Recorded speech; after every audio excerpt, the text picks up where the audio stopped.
On dit ça en français arabe, Kol ma shenireh begadol. Quand on voit les choses avec une perspective et une grandeur, et non pas seulement dans le détail de ici et maintenant, tout va bien. Tous les problèmes que nous avons dans la vie, c'est lorsqu'on fait un zoom sur un détail en oubliant la vision globale. C'est d'ailleurs la racine de toutes les fautes, c'est mettre un zoom sur un détail et oublier le tout. ופה זה הספק. Posez kol davar, chez Me'abed, je vais vous donner un exemple qui va vous choquer peut-être, mais quelqu'un qui marche sur un trottoir et il y a un chien qui aboie dessus et cette personne saute sur la route et se fait écraser par une voiture, cette Mhm, personne s'appelle Racha. mhm. Pourquoi? Parce qu'au moment où elle a été impressionnée par le chien, elle a oublié l'ensemble et donc cette personne a sauté sur la route et s'est fait écraser. Ça s'appelle un acte de Rishut.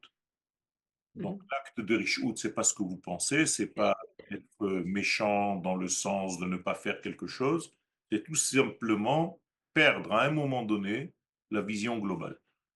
Et donc, on peut malheureusement tomber dans ça des dizaines de fois par jour. À chaque fois que nous perdons une vision globale de ce qui se passe, pour se focaliser dans un degré qu'un journaliste mal intentionné a bien voulu nous faire entrer dedans. Yeah. Et donc, en réalité, tout le but, c'est d'élargir la vision, de ressortir, de faire un film accéléré depuis la Shoah jusqu'à aujourd'hui. Vous allez voir, vous allez rigoler. Arabe, il est 11h14, 15. On peut commencer, Bezrat Hashem, Bechavod Arabe. Alors, Toda Rabba, merci à tous ceux qui nous rejoignent maintenant. Aujourd'hui, nous allons bien entendu continuer le développement concernant les notions de Kabbalah. Et aujourd'hui, je vous propose une notion qui est très importante, qui est primordiale, qui est centrale, qu'on appelle Igulim Veyosher, c'est-à-dire le monde circulaire, les cercles et la droite. Tout ceci en rapport, Hakesher le Mitzrayim, avec l'Égypte, puisque nous nous approchons de Pessah et nous avons une loi de commencer à traiter des notions de Pessah, de la sortie d'Égypte, de l'exil, de la délivrance, 30 jours avant Pessah. Et comme nous sommes en plein dans les 30 jours, alors je vous propose d'étudier un texte, bien entendu avec des notions de Kabbalah, mais concernant cette notion de Igulim et de Yosher. Alors, on attaque, Yetziat Mitzrayim, Yisod Reshit Hofaat Hanagat HaYosher Babria. La sortie d'Égypte est tout simplement le secret de l'apparition pour la première fois de la conduite de la droiture divine dans ce monde. Ça veut dire qu'en réalité, jusqu'à la sortie d'Égypte, le monde était conduit, en tout cas perçu par les êtres, comme un monde naturel qui n'avait aucun sens, aucune direction, aucun but. Et donc tout était aléatoire, on ne savait pas du tout pourquoi on vivait, les choses étaient là, on se levait le matin, on travaillait, on allait dormir. La sortie d'Égypte vient mettre un terme à cette façon de vivre en rajoutant quelque chose de primordial qui n'a jamais été montré jusque-là, tout simplement parce que le peuple d'Israël n'existait pas encore. En tout cas, pas dans son apparition. Il fut pensé, il fut créé, mais il n'est pas né. Il n'est pas sorti du ventre. Tant qu'Israël n'est pas sorti du ventre, cette notion de Yosher ne pouvait pas agir dans le monde et sur l'humanité tout entière et sur la création tout entière. Tout simplement parce que le peuple d'Israël, à lui seul, est le porteur de cette nouvelle conduite. Et c'est pour cela que son nom contient ces trois lettres qui sont le Yachar. Yachar El Israël. Donc, Dieu conduit son monde de deux manières. Ou bien d'une manière circulaire, et on va essayer de comprendre aujourd'hui ce que ça veut dire, ou bien d'une manière circulaire à laquelle on rajoute une direction, un sens. Ce qu'on appelle le yosher, la droite, la droiture. Le yosher, donc, a besoin de rentrer dans la conduite qui a précédé la sortie d'Égypte. Et donc, à la sortie d'Égypte, il ne s'agit pas seulement d'un peuple qui se libère, mais il s'agit d'une nouvelle conduite divine qui se rajoute à la conduite qui était valable jusqu'à ce moment-là. Cette conduite ne suffit plus parce qu'il faut maintenant avancer dans le processus de toute la création, parce que la création a un sens, elle a un but, elle a un message, mais il fallait l'apparition donc de ce peuple d'Israël qui peut supporter cette nouvelle manière de conduire le monde qu'on appelle donc le Yosher. Alors je résume, jusqu'à la sortie d'Égypte, il n'y avait qu'une seule conduite divine apparente dans le monde, c'était les Igoulim, et on va bien entendu développer tout ce thème. Et à partir de la sortie d'Égypte, il n'y a plus que les Igoulim, il y a les Igoulim qui restent, mais en plus, il y a une nouvelle façon de conduire le monde qui s'appelle le Yosher, dont le peuple d'Israël va être le porteur. Le peuple d'Israël va être la Merkava, c'est-à-dire le support de cette nouvelle conduite divine. J'espère que vous comprenez ce que je raconte. Et donc, nous sommes ici, dans ce passage, entre ces deux degrés, entre les Goulim qui ont précédé la sortie d'Égypte et le rajout d'une nouvelle conduite qu'on appelle le Yosher à partir de la sortie d'Égypte. Donc, maintenant, dans le texte, Yetziat Mitzrayim a rajouté quelque chose de nouveau, c'est le début d'une apparition, d'une nouvelle conduite divine dans la création tout entière qu'on appelle Anhagat HaYosher. Lifnei Geulat Israël mi-Mitzrayim, avant que le peuple d'Israël ne soit libéré d'Égypte, Haya ha'olam menohal be'anhagat ha'igulim. Le monde était dirigé par cette notion de igulim, encore une fois parce que personne n'était capable de révéler le Yosher. Il était caché, il n'y avait pas de support sur terre capable de supporter cette conduite. Qu'est-ce que ça veut dire la Anhaga des Igulim qui a précédé la sortie d'Égypte? Tout simplement, tout marchait selon les lois naturelles, les fichukei teva. Et qu'est-ce que c'est que ces lois naturelles? Shavim lechol hanivraim. C'est une égalité par rapport à toutes les créations. C'est-à-dire, il n'y a aucune différence entre nourrir un chat ou nourrir un homme ou nourrir une plante. Il y a une nourriture céleste qui se préoccupe de tout d'une manière égale. On va donner un exemple. Comme dit le Maharal, qu'Akadosh Baruch Hu est toujours au milieu.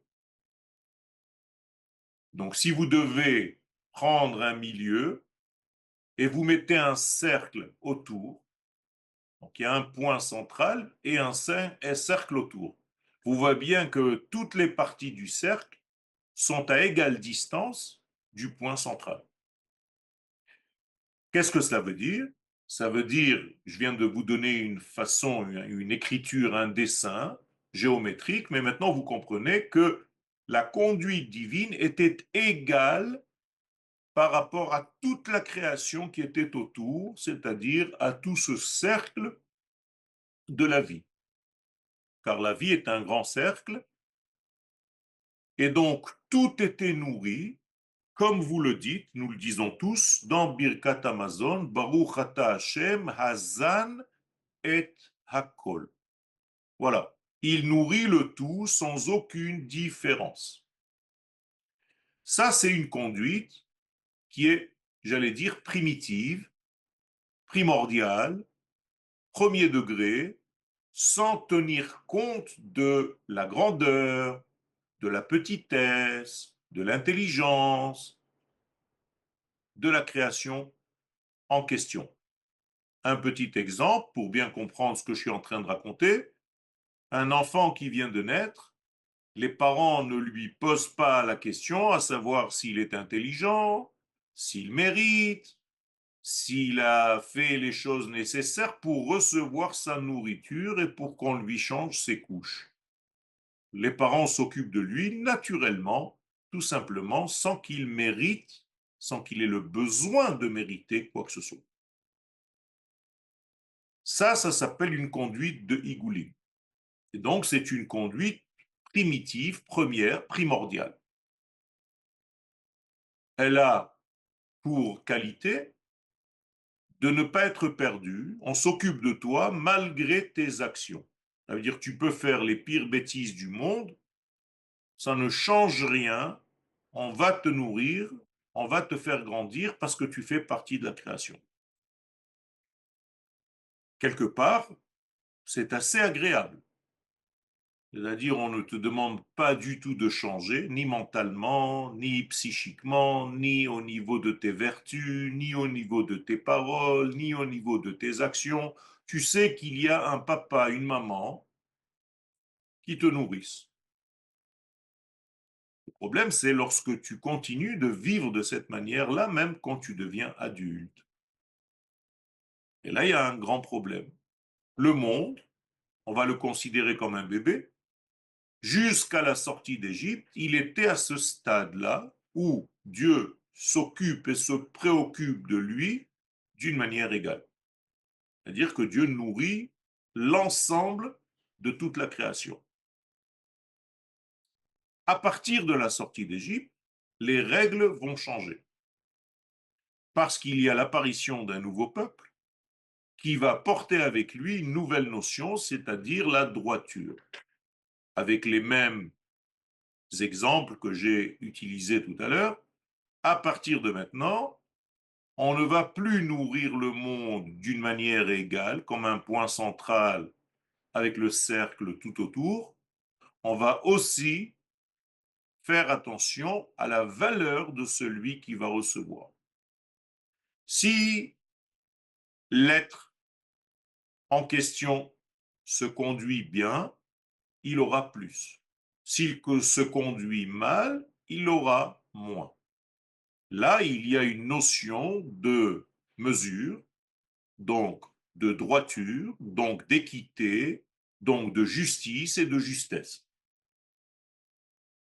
Et donc, à partir de ce moment-là, on va devoir nous conduire, se conduire d'une manière qui est adéquate au véritable degré de la vie, à l'équilibre même de la vie à sa source.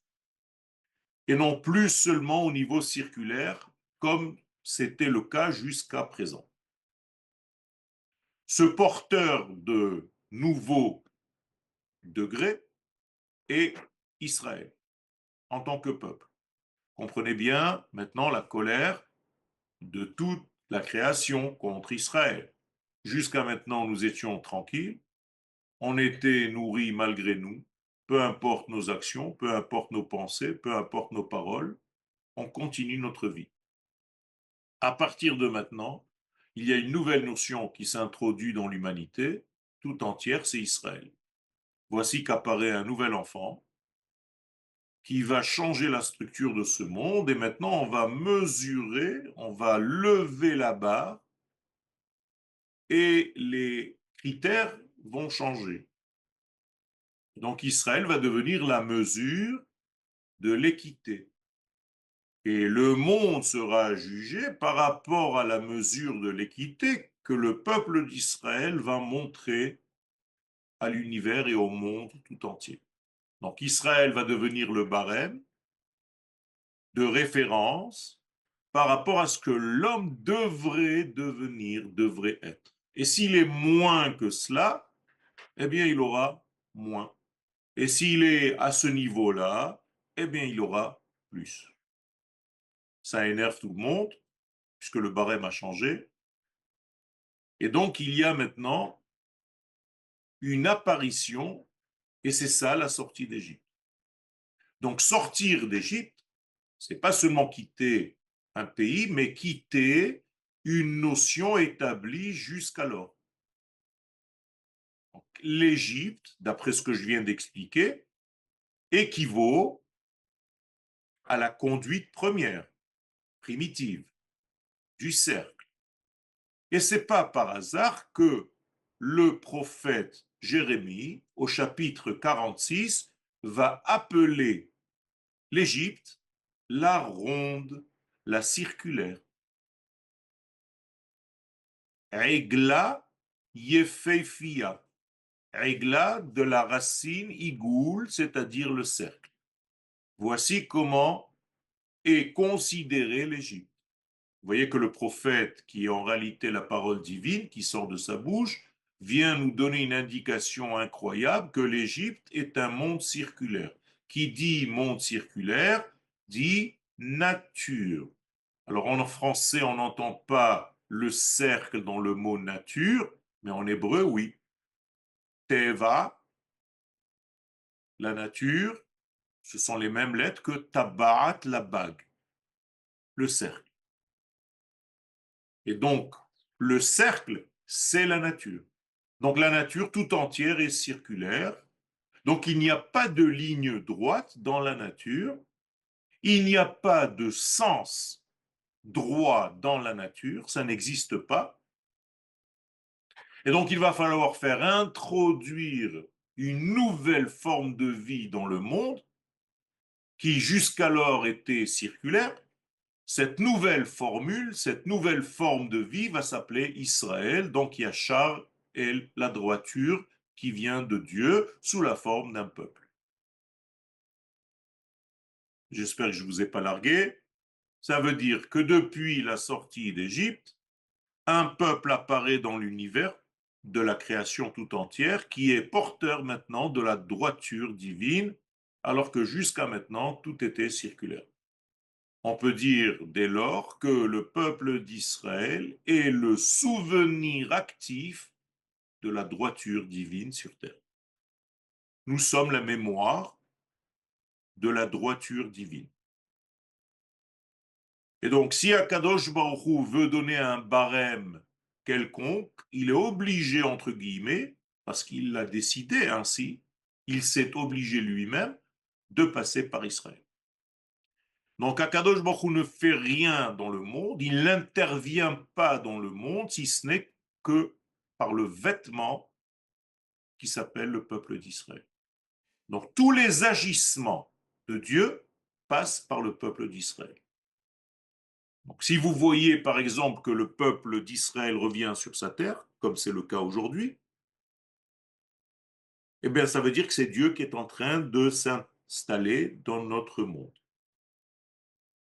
Et si vous voyez que les nations qui sont autour de nous, des nations ou pas, parce qu'il n'y a pas que des nations, il y a aussi des êtres qui ne sont pas des nations, qui contredisent ce retour d'Israël sur sa terre parce que la souveraineté d'Israël les dérange, sachez que ce n'est pas une sortie en guerre contre le peuple d'Israël, mais contre Dieu qui s'habille avec le vêtement Israël.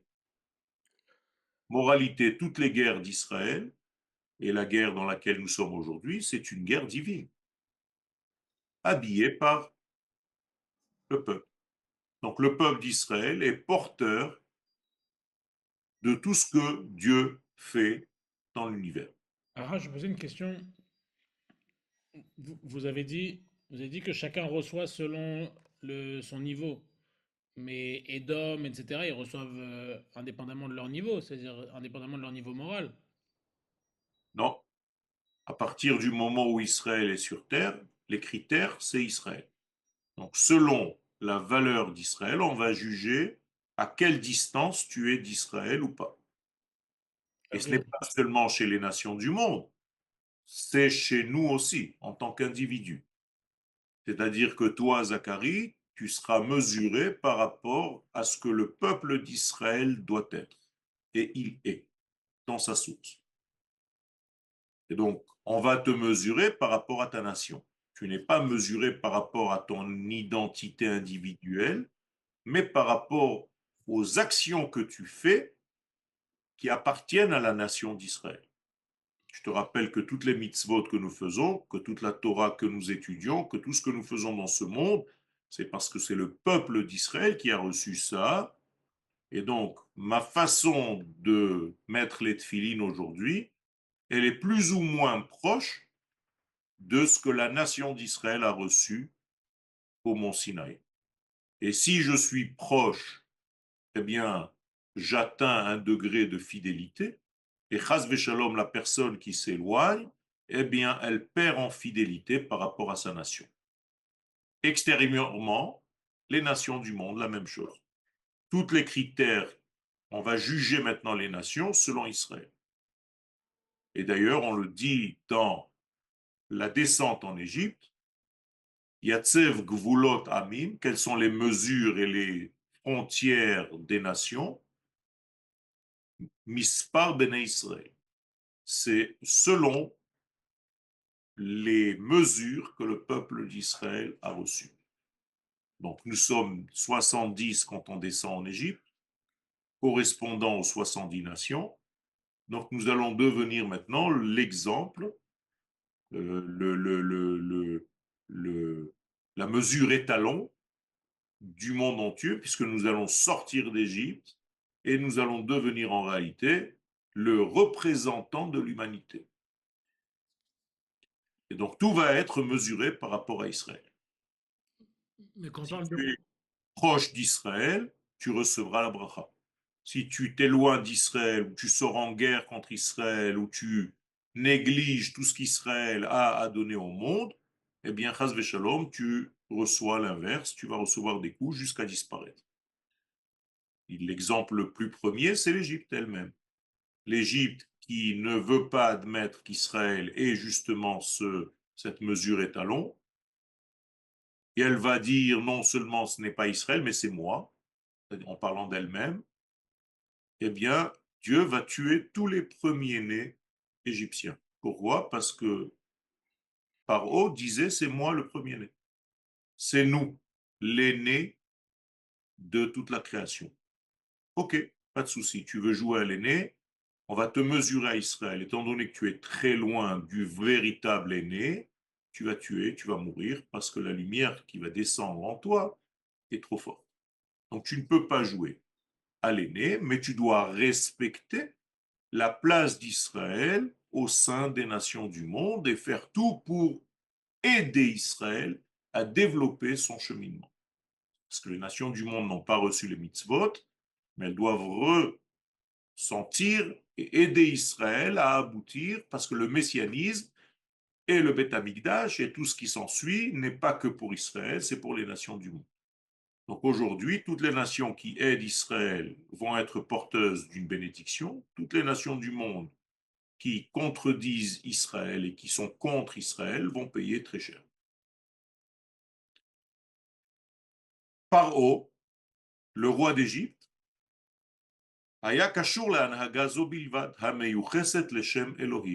lui aussi, qui est le roi donc de tout cet univers circulaire qu'on appelle l'Égypte, ne se connecte pas avec la droiture divine, c'est-à-dire avec le tétragramme. Là, je vous rajoute une couche.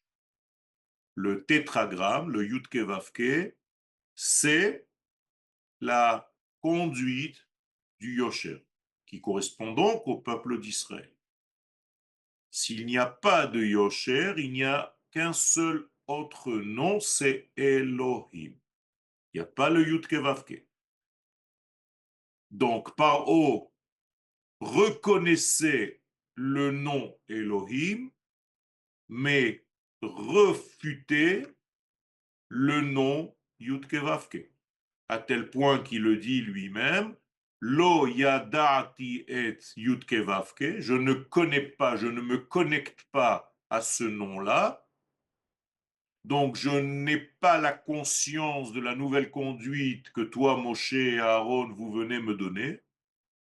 Et c'est pour ça d'ailleurs, Vegam et Israël lo achaleach. Donc, je suis libre de ne pas laisser sortir Israël. Quel rapport avec que je ne connais pas le nom du tétragramme et laisser Israël sortir? Ben, tout simplement, ça veut dire que tant que je ne reconnais pas le tétragramme, il n'y a aucune raison qu'Israël, qui représente ce nom, soit libéré. On est d'accord. Et donc, mashma, mikach, שמשה בא בכוח או מכוח היושר המשותף לישראל ולשם י"ק ו"ק.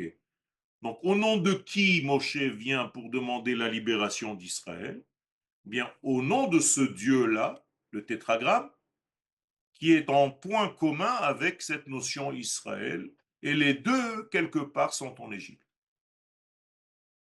Donc, en libérant Israël, tu vas libérer le tétragramme. Voilà ce que ça veut dire. Et donc, c'est exactement ce qui se passe à la sortie d'Égypte. On libère non seulement Israël, mais on va libérer le tétragramme. Donc, le tétragramme va être connu à partir de ce moment-là, alors que jusqu'à ce moment-là, le seul nom qui était connu, c'était Elohim. Et Yosef Hatzadik, qui était tellement intelligent, quand il est venu chez le pharaon et qu'il savait qu'il ne connaissait pas le tétragramme, il ne vient pas se présenter avec ce nom-là, au risque de se faire jeter en prison encore une fois et de finir sa vie là-bas. Alors il vient au nom de qui? Du nom de Elohim. Il lui dit au pharaon, je sais que tu connais ce degré-là, je vais me présenter à toi avec ce degré-là. Mais sache que je suis un enfant hébreu, c'est-à-dire je te dis d'une manière codée que j'appartiens à un autre degré. Mais pour l'instant, ça ne sert à rien de te le dire parce que tu n'es pas capable de l'entendre. Tu n'es pas au niveau. Et si tu veux d'un homme qui est capable de gérer la nature circulaire, c'est moi. Pourquoi c'est moi? Le pharaon ne cherche pas à comprendre, mais en réalité, c'est parce que Yosef est lié au tétragramme. Et c'est pour ça qu'il est capable aussi de gérer. D'ailleurs, dès qu'il va devenir le roi d'Égypte, on va lui rajouter la lettre He. On va plus l'appeler Yosef, on va l'appeler Yehosef. Et si vous prenez le nom de Yehosef, vous avez déjà les trois lettres du nom de Dieu, Yeho, Yud, Kevav, et Sef, qui veut dire sauf, c'est-à-dire la dernière lettre He. Donc même lorsque tu entends Yehosef, en réalité, c'est Yud, Kevav, Ke d'une manière cachée. J'espère que vous êtes avec moi. Et donc, il faut savoir parler le langage que celui qui est en face de toi est capable d'entendre. Comment est-ce qu'on sait que ça a marché?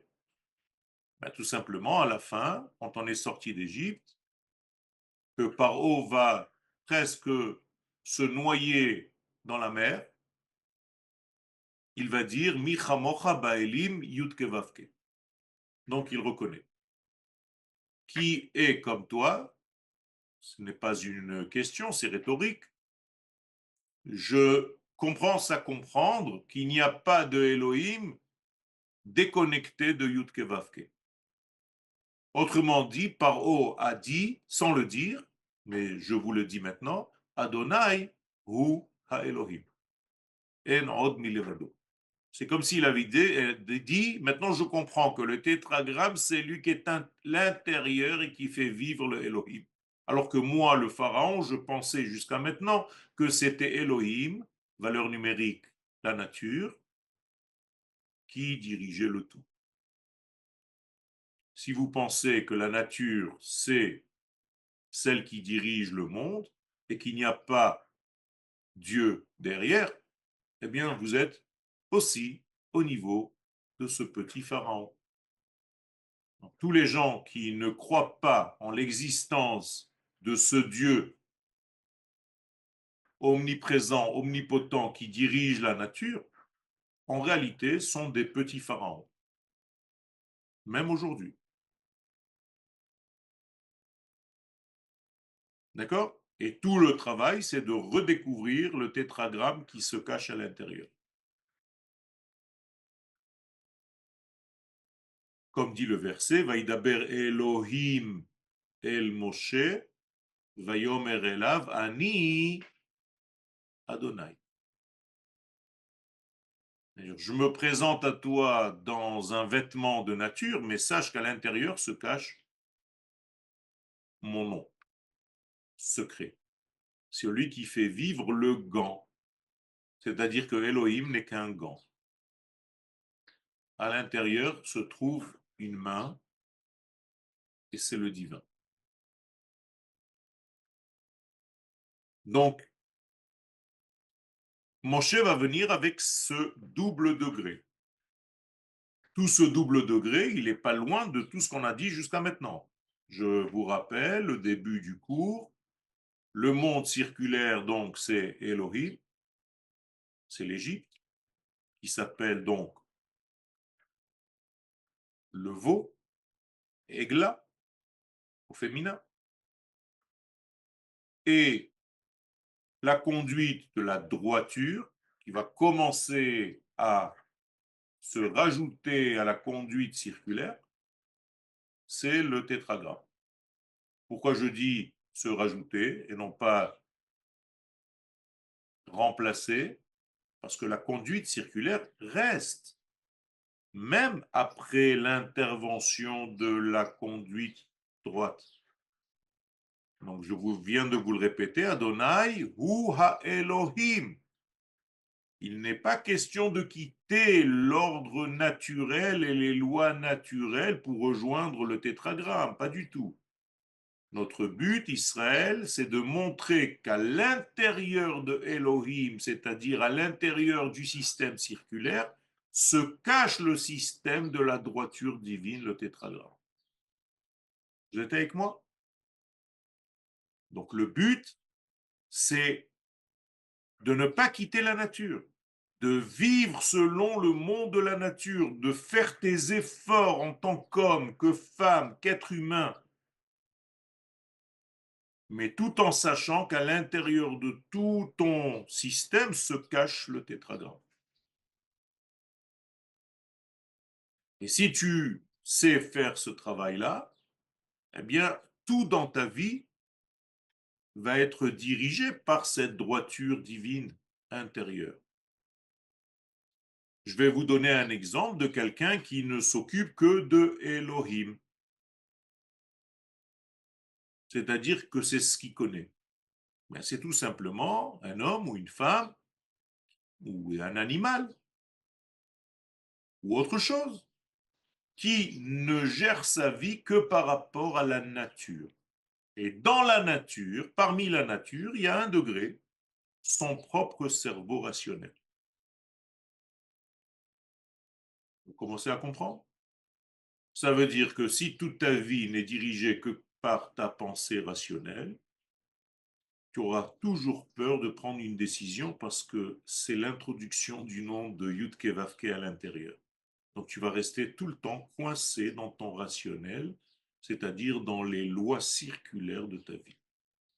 Et ça va te coincer dans ta vie. Tu ne vas pas pouvoir faire le pas dans plein de domaines. Parce que tu ne restes qu'au niveau de oui, mais logiquement, oui, mais tu sais, c'est pas facile. Oui, mais d'après les lois de la nature auxquelles j'obéis. Donc tu commences à servir la nature et tu ne sers plus Dieu. Servir la nature, c'est servir en fait les astres, qui sont les rois de la nature. En hébreu, ça s'appelle Ovet Kochavim ou Mazalot. Tu commences à servir les étoiles, donc c'est de la Avodah Zarah.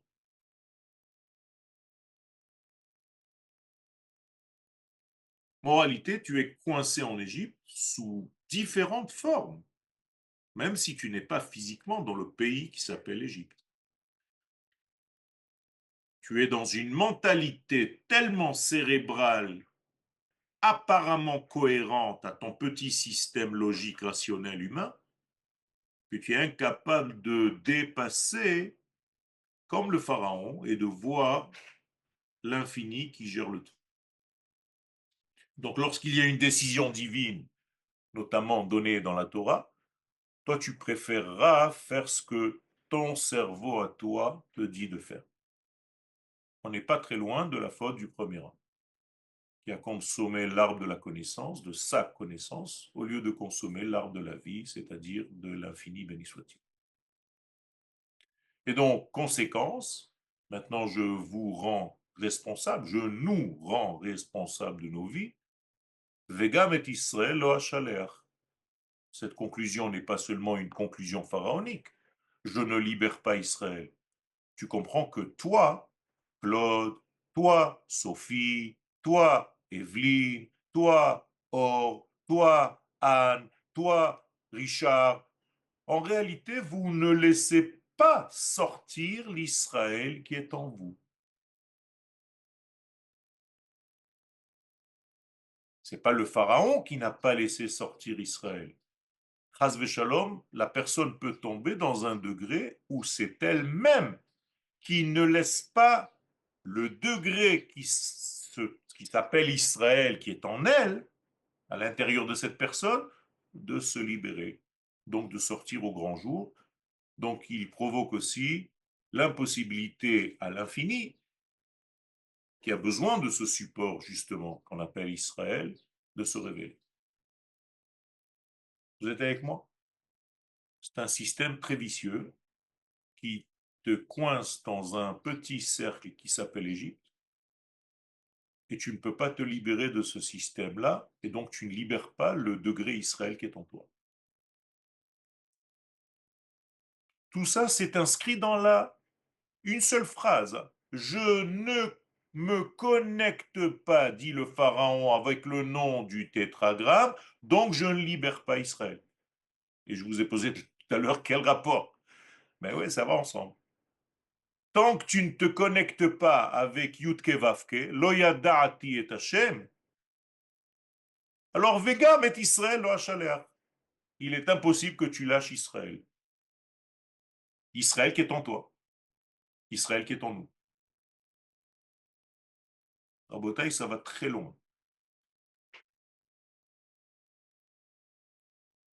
Alors si tu ne lâches pas Israël qui est en toi, tu fais en sorte qu'Israël soit prisonnier.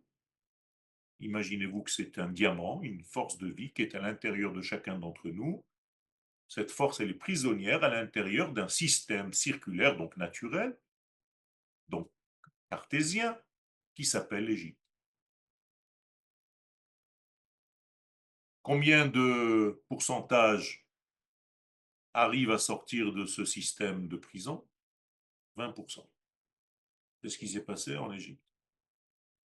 80% de nos êtres, des êtres que nous sommes, refusent parce que la logique est trop forte. Donc même si tu sors d'un cours et tu es persuadé, au bout de 2 heures, la nature reprend le dessus et le pharaon il te dit calme-toi, allez, stop, regarde tout ce que tu as à faire, tu vas pas t'en sortir. 1, 2, 3, 4, 5, il commence à te faire des comptes et tout, c'est fini, tu es mort. Comprenez comment ça marche? Et donc tu ne peux pas libérer. Donc Israël qui est enfoui à l'intérieur de toi, il n'y a ni Moshe, ni personne, c'est le pharaon qui gagne. Et Rashi, si vous prenez Rashi, qui a compris ce système-là que je suis en train de vous raconter, quand 80% ne sont pas sortis de cette Égypte, donc n'ont pas libéré Israël, comment il les traite, Rashi? Rechaim. Il appelle ces gens-là, donc ce degré-là, c'est 80% Rechaim, des mécréants. Pourquoi? Il dit là-bas, chez l'oratsu latset, parce qu'ils ont refusé de sortir. Donc ils ont refusé de libérer l'Israël qui est en eux. Alors dans 3 semaines, c'est Pessah. Rabotaï, moins que ça, c'est pas la fête de Pessah. C'est-à-dire que chacun d'entre nous doit libérer l'Israël qui est en lui. C'est ça la sortie d'Égypte. Donc je vous ai proposé donc de la Kabbalah. Vous voyez, on joue avec les noms. Mais sans cela, tu ne peux rien comprendre. Si tu traduis tout ce que je viens de te dire en français, Je vais vous la faire en français. Je ne connais pas Dieu, donc je ne libère pas Israël. T'as rien compris. Les choses sont très précises.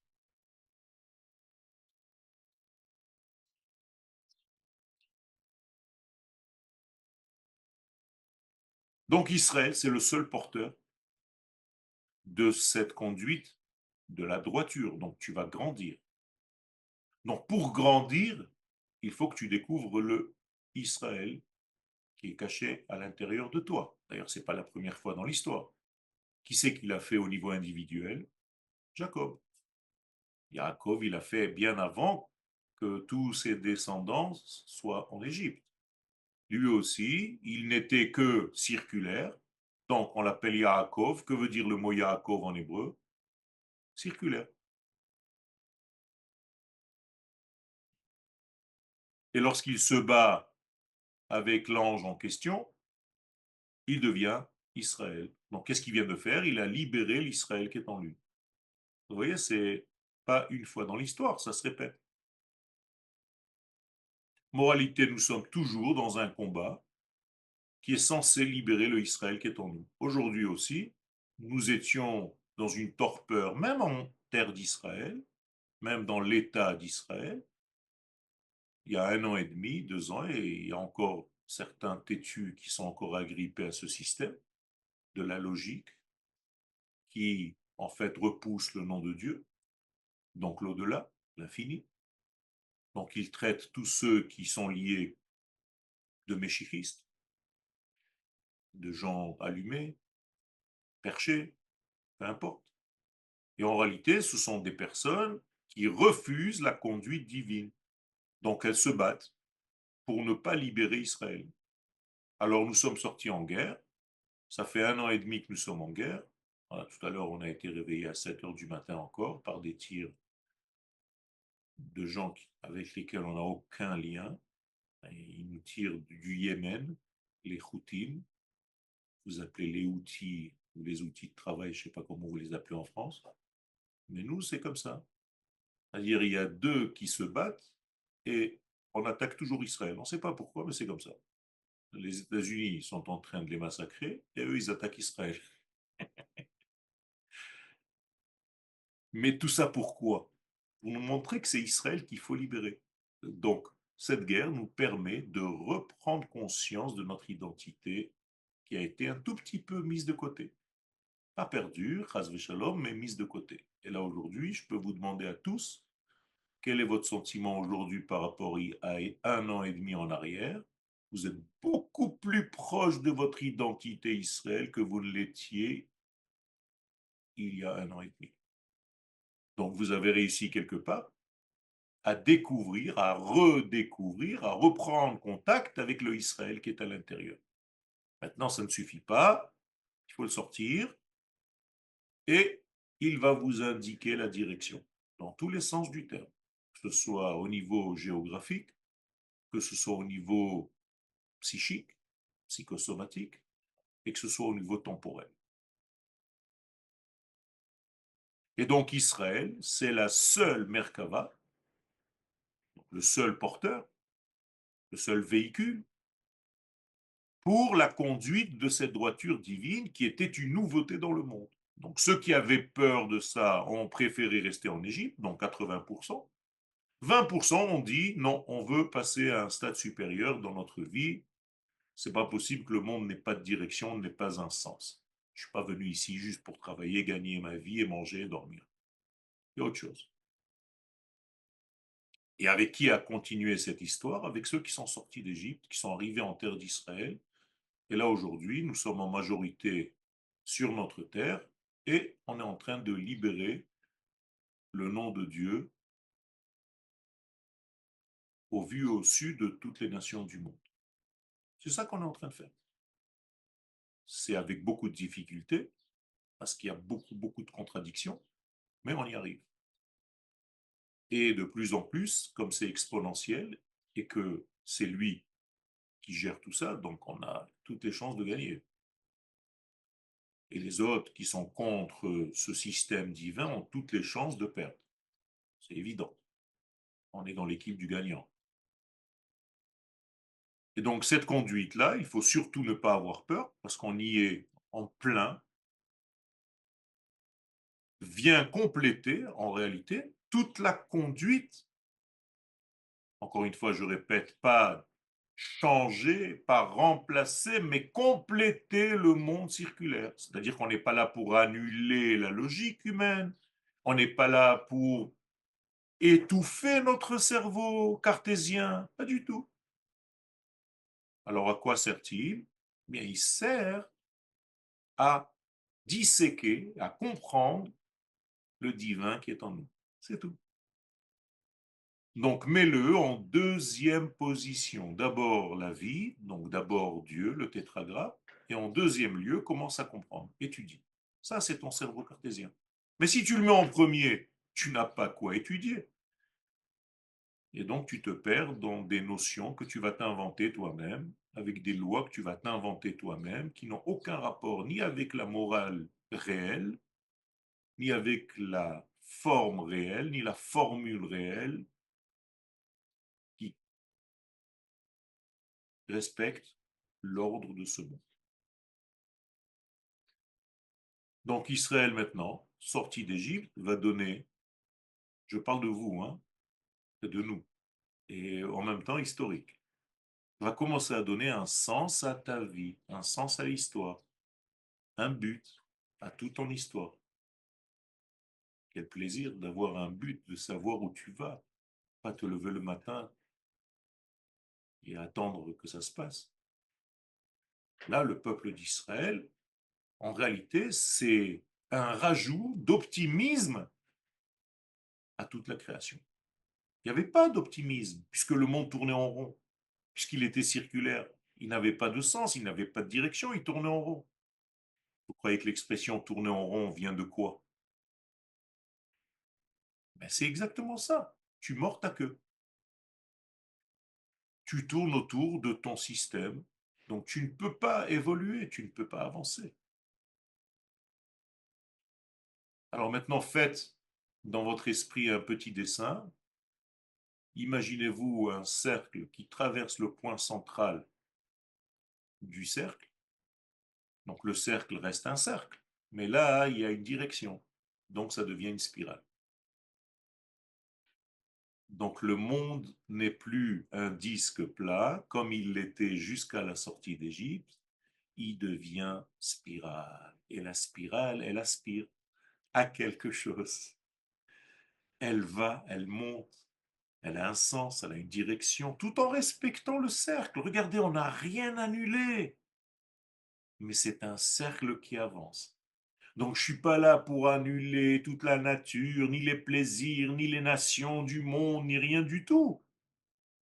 Je ne fais que donner un sens à tout ce système-là. Quelle merveille. Vous comprenez ce que c'est que la sortie d'Égypte? Mais si tu ne répètes pas ça et tu ne passes pas ça à tes enfants, qu'est-ce qu'ils vont croire? Il y a des gens qui étaient en esclavage en Égypte et qui sont sortis. Voilà, ça s'arrête à ce premier niveau. C'est dommage, parce qu'à un certain âge, ou à un âge certain, les enfants vont se barrer. Ils vont te dire, mais qu'est-ce que tu nous as raconté? C'est quoi ces histoires à dormir debout? Il n'y a pas quelque chose derrière toute cette histoire. Je comprends bien que c'est une parabole. C'est vrai mon fils, c'est vrai ma fille, c'est une parabole, mais il y a quand même un fait historique. Mais maintenant, je vais t'enseigner l'intériorité. C'est ce que j'essaye de faire aujourd'hui avec vous. Comprenez l'intelligence de la Torah? C'est énorme, c'est énorme. Ça change du petit film, Moïse, les 10 commandements. Tu sors, c'est fini, tu t'en vas. Ô éternel. Et maintenant que vous avez compris ce système-là, vous pouvez comprendre ce que c'est que la faute du cercle. Donc de rester en rond, de tourner en rond. En hébreu, ça s'appelle Chet HaEgel, la faute du veau d'or. Parce que le mot Hegel en hébreu ne veut pas dire seulement un veau, il veut dire igoul, il veut dire un cercle. Donc moralité, les gens qui ont fauté dans le veau d'or, Qu'est-ce qu'ils ont voulu quelque part? Revenir au système circulaire qui a précédé la sortie d'Égypte. Vous avez compris? C'est très simple. On préfère revenir en Égypte dans un monde circulaire, donc on préfère ce qu'il y avait avant, et on n'a plus de lien avec le tétragramme. On préfère Elohim seulement. D'où est-ce que je sais ça? Ben, et c'est ce qu'il demande. Qu'est-ce que le peuple, en tout cas la partie du peuple qui a fabriqué ce veau, qu'est-ce qu'elle demande? Assez-la-nous, fais-nous Elohim. Elle ne dit pas fais-nous un tétragramme. Assez-la-nous Elohim, asher yelchu lefanenu. Tout au pluriel. Fais-nous des dieux. Elohim, c'est la nature, donc c'est toutes les lois de la nature, toutes les forces de la nature, qui marcheront, tous ces dieux, ensemble devant nous. Autrement dit, laisse-nous dans le monde circulaire de Elohim, valeur numérique, la nature. Donc en réalité, quand est-ce qu'ils ont pu faire une chose pareille? Au moment où Moshe, qui représente la droiture, a disparu. Il est monté 40 jours pour aller recevoir la Torah. Donc, toutes ces personnes, qu'est-ce qu'elles ont conclu? Que la droiture divine représentée par Moshe a disparu. Et d'ailleurs, c'est ce qu'elles disent. Kizeh Moshe Haïsh, lo yada'nu mehayalo. Parce que tout ce qui représente Moshe, on n'a plus de lien. Donc, on n'a plus de lien avec le tétragramme.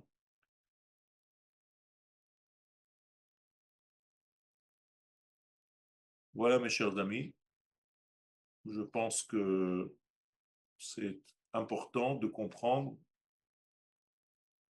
qu'il y a deux manières de conduire le monde.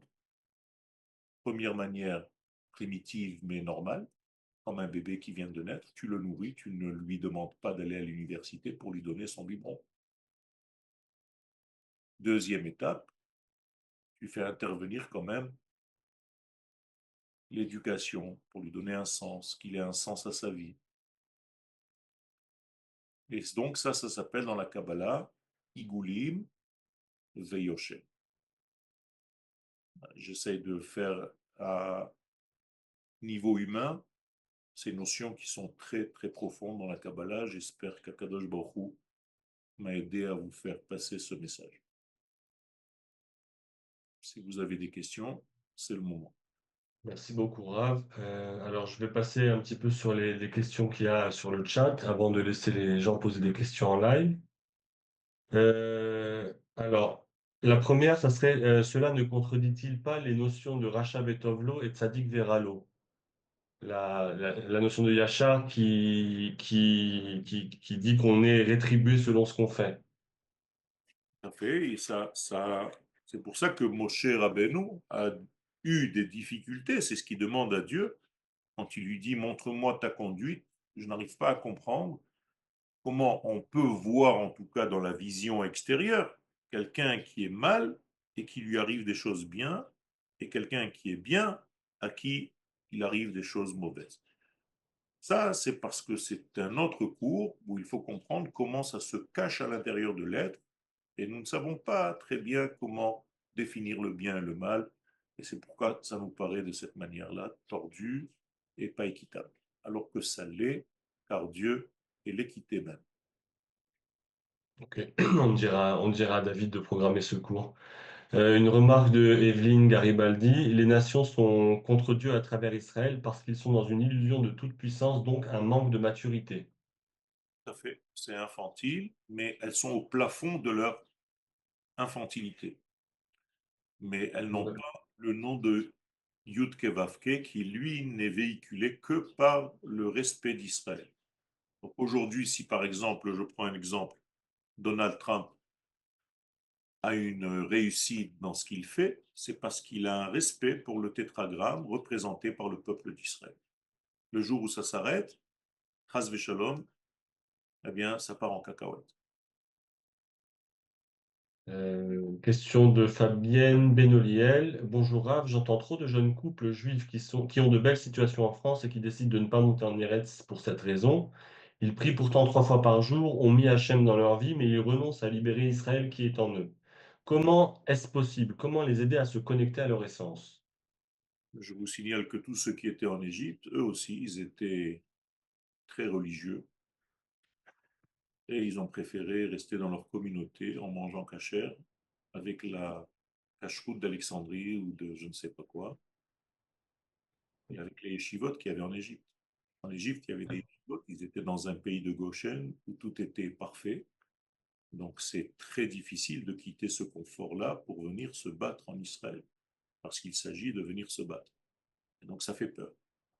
Donc tu peux être religieux, mais quand tu comprends que le judaïsme n'est pas une religion, mais une nation sur sa terre, alors ça change complètement le jeu. Le problème, c'est qu'on a fait en sorte de croire que le judaïsme était une religion. Or, une religion n'a pas besoin de territoire, tu peux la faire n'importe où dans le monde. Donc reste où tu veux. Mais c'est à l'inverse des paroles de la Torah. Question de Albert Messant. Monsieur. Et merci, Kévodrav. Alors, Je voudrais vous rappeler que je vous ai envoyé un email concernant une question. je n'ai pas eu le temps, j'ai vu la question, je n'ai pas eu le temps d'y répondre. Oui, Je vais vous répondre, Bezrat Hashem, je l'ai vu sur mon mail.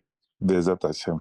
Bon, et j'ai cru comprendre par ce cours que, au fait, la Dagat Raïgoulim a en quelque sorte emprisonné la Et Dagat Raocher qui est à l'intérieur de lui.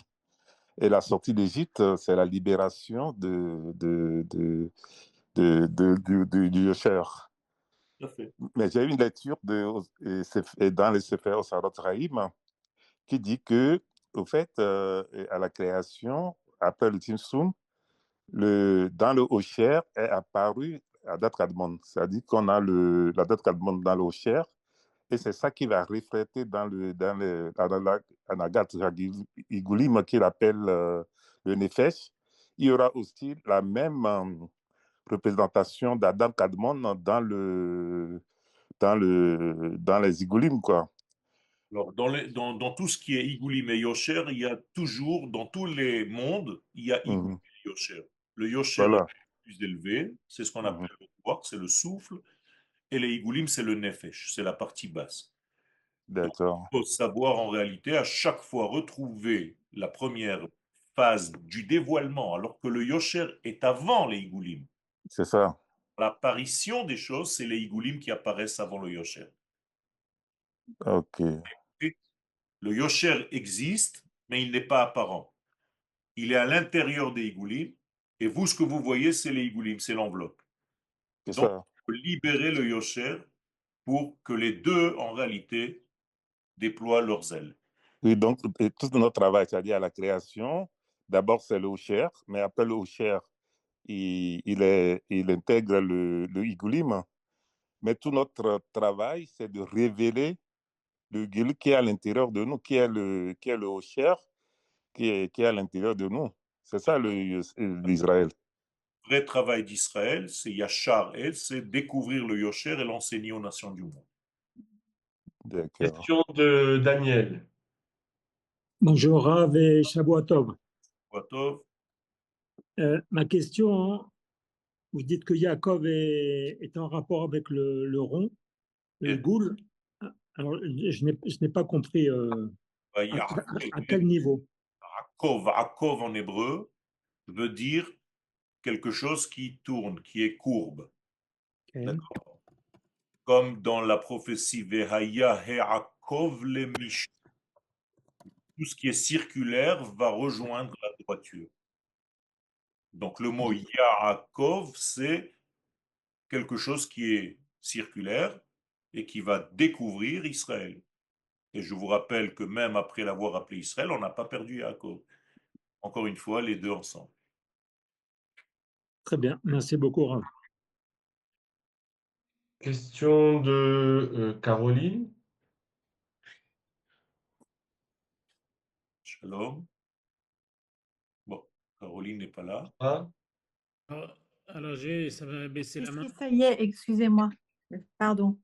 Vous avez expliqué tout à l'heure, merci d'ailleurs pour cette explication, parce que je me suis toujours posé la question, est-ce que le veau d'or, c'était une faute d'idolâtrie?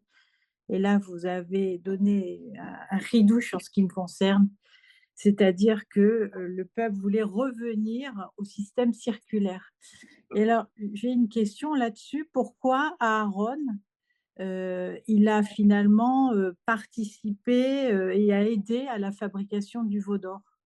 Tout simplement pour accompagner ce mouvement qui était une erreur, mais pour ne pas perdre en réalité le lien, donc garder un semblant de lien ou un début de correction. Et si vous faites attention dans le texte, qu'est-ce qu'il leur dit? Chag Lachem, et là il utilise le tétragramme, Machar, demain. Ça veut dire que je descends avec vous dans votre bêtise, je vous accompagne dans les bêtises que vous faites. Sachez que tout ça, ça va revenir à une correction demain, c'est-à-dire dans le futur. Merci. Pas perdre quelque part l'enfant en question qui part en cacahuète. Tu lui dis, allez, je marche avec toi dans tes embrouilles, mais sache que je suis là parce que mon but, c'est de te ramener, pas de te punir. Merci beaucoup. J'ai une autre question, si vous permettez, sur le symbole de Pessah, l'œuf, Et par rapport au Igoul. Est-ce qu'il y a un lien, je suppose, avec le deuil aussi? tout à fait. La Betsa dans le Seder de Pessah, dans la Kehara, représente le Korban Chagiga. Or, Chagiga vient du mot Chag.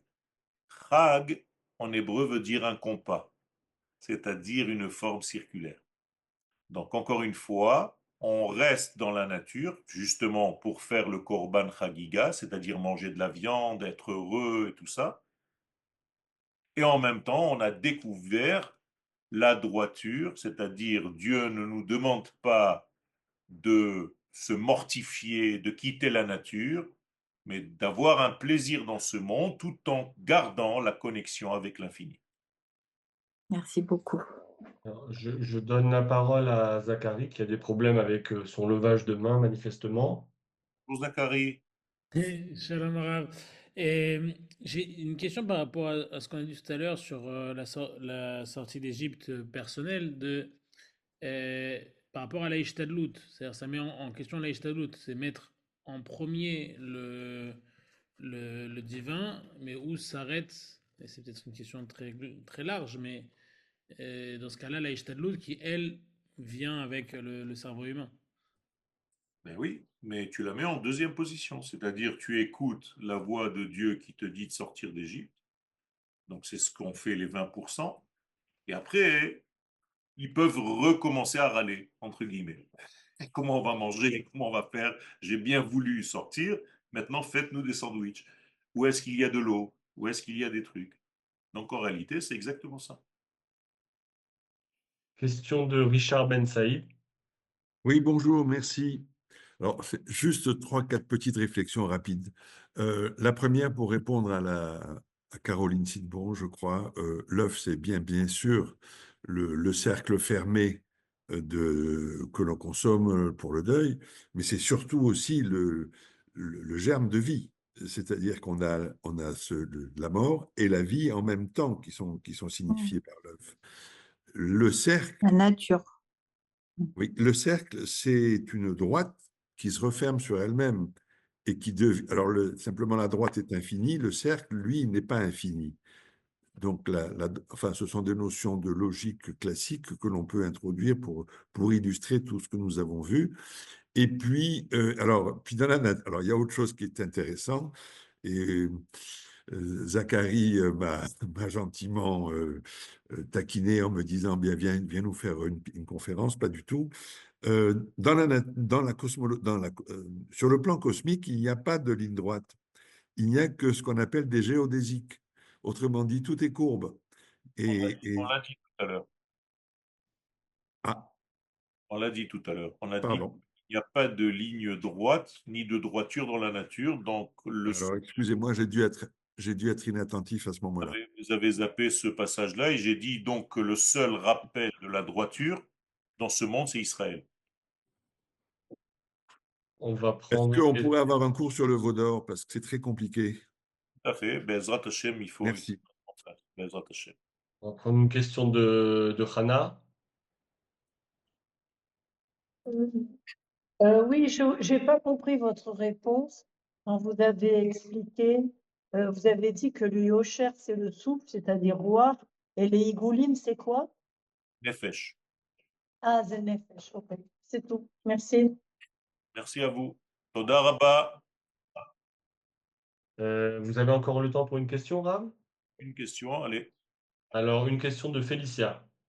Je suis Shalom Aleichem Rav, et très court.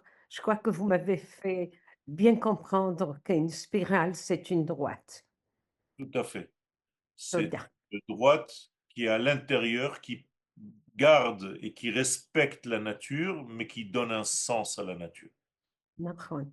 Toda. C'est pour ça que nous avons tout nos chagim en spirale, notre semaine spirale et qui nous élève et qui nous met. Toda Rav.